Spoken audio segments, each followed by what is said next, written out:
नमस्कार दोस्तों, आज हम बात करेंगे इंटरनेट के बारे में। इंटरनेट ये काम कैसे करता है, एक्चुअली में है क्या, इंटरनेट हम तक पहुंचता कैसे है, अलग अलग कंपनियां अलग अलग ट्रिक प्लान के लिए हमसे अलग अलग पैसे क्यों चार्ज करते हैं, हमको स्पीड कभी कम किसी को ज़्यादा क्यों मिलती है, और इंटरनेट का मालिक कौन है, ये सारे बातों को ये वीडियो में जानेंगे। तो वीडियो के लास्ट तक बने रहेंगे। चलिए शुरू करते हैं। ये इंटरनेट है क्या? इंटरनेट ये पूरा जो हमारा जो पीसी कंप्यूटर है एक दूसरे को कनेक्ट है। तो हमके मन में एक सवाल आता रहेगा, ये इंटरनेट एक्चुअली चलता कैसा है। तो अभी के टाइम में हमको लगता है इंटरनेट सैटेलाइट से चलता रहेगा, लेकिन ऐसा बिल्कुल नहीं है। अभी के टाइम में इंटरनेट सैटेलाइट से बिल्कुल नहीं चलता है। हाँ, ये बात सच है कि कुछ पहले के टाइम पे सैटेलाइट से इंटरनेट चलता था, लेकिन उसका स्पीड भी बहुत कम थी। तो अभी के टाइम में न्यू टेक्नोलॉजी डेवलप की है, वो टेक्नोलॉजी से ही इंटरनेट चलता है। वो टेक्नोलॉजी का मतलब ऑप्टिकल फाइबर टेक्नोलॉजी। समंदर में एक ऑप्टिकल फाइबर केबल पूरे बिछा के रखे जो एक दूसरे को कनेक्ट करते हैं, वो उसी के थ्रू इंटरनेट चलता है। ये जो ऑप्टिकल फाइबर केबल है पूरे समंदर में बिछा के रखे, उसको सबमरीन केबल भी कहते हैं। वो सबमरीन केबल में जो ऑप्टिकल फाइबर है वो उसका जो डायमीटर है अपने जो बाल के डायमीटर से भी कम रहता है, और उसके स्पीड जो डाटा ट्रांसमिशन स्पीड है बहुत ज़्यादा रहती है, 100 Mbps के ऊपर रहती है। तो अभी के टाइम में 90% इंटरनेट ये पूरा वर्ल्ड में जो 90% इंटरनेट है पूरा डाटा के ऑप्टिकल फाइबर केबल से चलता है। जो सबमरीन केबल जो समंदर में पूरा बिछा के रखा है, ये अपन को देखना रहेगा तो एक वेबसाइट है submarinecable.com। ये वेबसाइट पे आप विजिट करेंगे तो पूरा मैप आपको पूरा पता चलेगा कहाँ से केबल निकली और कहाँ तक केबल बिछी हुई है। अभी इंडिया के बारे में बात करेंगे तो जो केबल USA, अफ्रीका, चाइना से जिधर से भी आता है वो जहाँ पे इंडिया को मिलता है उसको लैंडिंग पॉइंट कहते हैं। इंडिया में 4-5 लैंडिंग पॉइंट है, मुंबई है, कोलकाता है और 2-3 है। लेकिन इंडिया को ज़्यादा 90% ट्रैफिक है वो मुंबई से ही जाता है।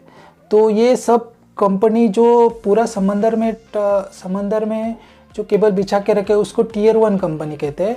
उसके बाद जो आगे केबल बिछा के रखे उसको Tier 2 कंपनी बोलते हैं, और लास्ट में जो डायरेक्ट अपन को सर्विस प्रोवाइड करते हैं उसको Tier 3 कंपनी। तो ऐसे Tier 1, Tier 2, Tier 3 कंपनी के बाद अपन को इंटरनेट में। अभी आपके मन में एक सवाल आता रहेगा कि जो समंदर में केबल बिछा के रखे वो यदि फूट गए, जो जहाज चलते हैं उसका जो लंगर है उससे टूटती है, शार्क इधर से बड़े बड़े जो मछली है वो काट के खा सकते हैं, तो इंटरनेट तो ठप हो जाएगा। तो आपका सवाल बराबर है। इसलिए वो जो कंपनियां है जो मेंटेनेंस करती है उसके खास कंपनी भी रहते हैं, वो जो स्पेयर केबल भी डाल के रखते हैं।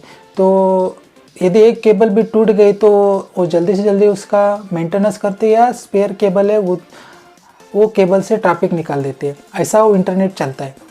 अभी आगे जाने के पहले हम बात करेंगे इंटरनेट की शुरुआत कैसे हुई। इंटरनेट की शुरुआत 1969 में जब अमेरिका ने चांद पे कदम रखा था, तो US के रक्षा मंत्रालय ने एडवांस रिसर्च प्रोजेक्ट एजेंसी को हायर किया था। उन्होंने 4 कंप्यूटर का एक नेटवर्क बनाया था। बाद में और एजेंसी उससे जुड़ती गई और नेटवर्क बढ़ता गया। बाद में वो आम लोगों के लिए फ्री ओपन कर दिया गया। ऐसा इंटरनेट की शुरुआत हुई थी।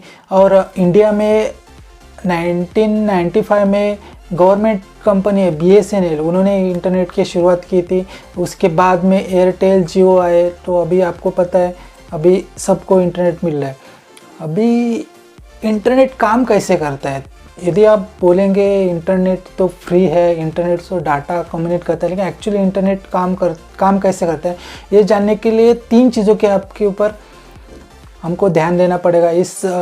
पहला है सर्वर, दूसरा सर्विस प्रोवाइडर एंड तीसरा UC ब्राउज़र। यदि 3 चीज़ें नहीं रहेंगी तो इंटरनेट काम ही नहीं करेगा। सपोज आपके पास एक कंप्यूटर है, लैपटॉप है और मोबाइल है, और दूसरी जगह पे कंप्यूटर है और ये उसको जोड़ दिया वायर से, तो इंटरनेट काम नहीं करेगा। उसके लिए सर्वर होना चाहिए जो जहाँ पे डाटा सेव होता है।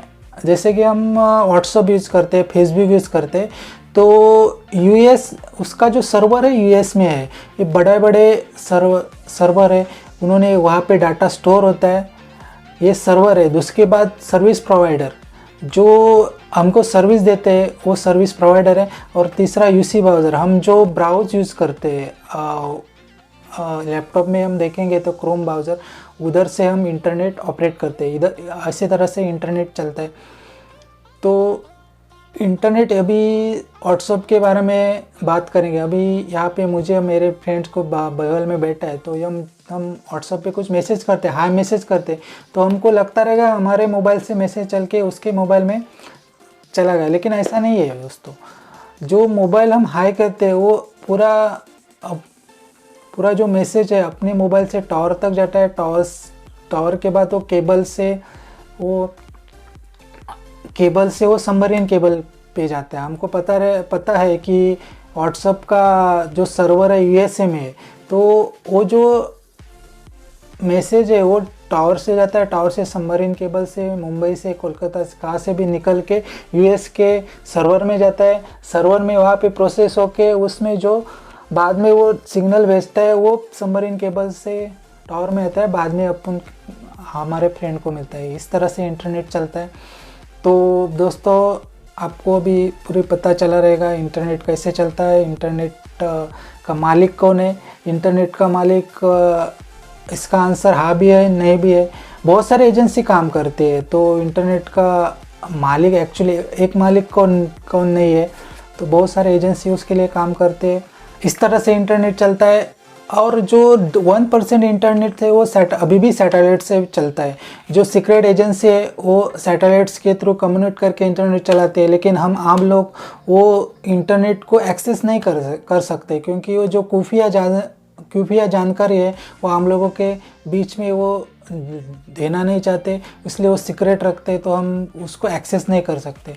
तो हम इंडिया के बारे में बात करेंगे। अभी आधार कार्ड डाटा है, कुछ सर्वर अभी हम पब्लिक में यदि उसमें उसका जो डाटा है रखेंगे, तो अभी यूएसए के सर्वर से जाके हमको यदि इंफॉर्मेशन मिलेंगे तो यूएसए के वो डाटा को लेके उसको कुछ मैनिपुलेट कर सकता है। इंडिया में निक्सी बोल के बने हैं, न्यूट्रल इंटरनेट एक्सचेंज, मतलब जो डाटा है वो इंडिया में सर्वर बना के रखे हैं, और जो इंडिया में ही हम एक्सेस करते हैं, इंडिया के बाहर नहीं जाते, तो हम सिक्योर करेंगे।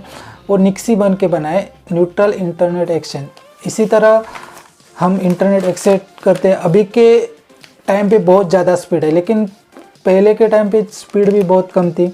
हम देखेंगे इन 1995 internet speed 28 kbps approximately. 16 million people are using internet across the world. On the base of survey, 0.2% people were using the internet across the world. मतलब 1995 में इंटरनेट की स्पीड बहुत कम थी, 28 kbps थी। 16 मिलियन पीपल्स इंटरनेट यूज़ करते थे, और on the base of survey 0.2% people ही वो एक्सेस करते थे। And nowadays after 22 years internet average speed 5.6 Mbps, approximately 3.6 billion people are using internet in the world. On the base of survey, 40% of people using internet now. That is a 195% increase. मतलब आज के time पे average speed 5.6 Mbps है, 3.6 billion peoples internet use करते हैं, और जो बढ़ोतरी है 40% तक है। 40% पीपल यूज़ करते हैं, और वो जो बढ़ोतरी हो गई है वो 190% से भी ज़्यादा हो गई है। तो दोस्तों आपको अभी समझ में आया रहेगा इंटरनेट क्या है, इंटरनेट कैसे चलता है। जो अपन इंटरनेट यूज़ करते हो पूरा अभी केबल से ही चलता है। उसका जो स्पीड वेरी क्यों होता है, अभी सपोज जियो ने एक टावर लगा दिया, उसकी स्पीड 100 Mbps है। यदि इंटरनेट कनेक्शन ज़्यादा वो टावर के यहाँ आ गए तो उसका स्पीड कम होता है। तो अब हमने देखा रहेगा दिन के टाइम पे स्पीड कम मिलता है, और रात में इंटरनेट यूज़ करने वाले कम रहते हैं तो उनका स्पीड ज़्यादा रहता है। तो इसी के साथ वीडियो को यहाँ पे ख़त्म करते हैं। उम्मीद करते हैं कि आपको इन्फॉर्मेशन अच्छी लगी तो लाइक, सब्सक्राइब चैनल को सब्सक्राइब और शेयर करना मत भूलिए। इसी तरह के इन्फॉर्मेटिव वीडियो के साथ मिलते हैं अगली वीडियो में। तब तक अपना और अपने फैमिली का ख्याल रखें। Bye bye.